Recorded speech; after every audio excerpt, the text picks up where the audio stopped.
మంచుకొండ అంచు మీద నుంచి వచ్చు మబ్బుల సందేశం. ఈ తామర మొగ్గకి తప్పదు అన్నది కాముని సావాసం. హాయ్ హంసరెక్క పక్కాడి తాళమేసి పలికెను ఆహ్వానం.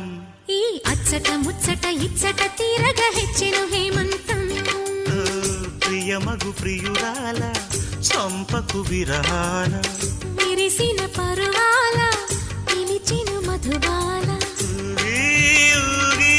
రేగే అందాలే వేసే పూబంధాలే. మధురం మధురం సాగే సరాగం మనసా వాచా. కుంకుమ పూల తోటలో కులికే ఓ కుమారి.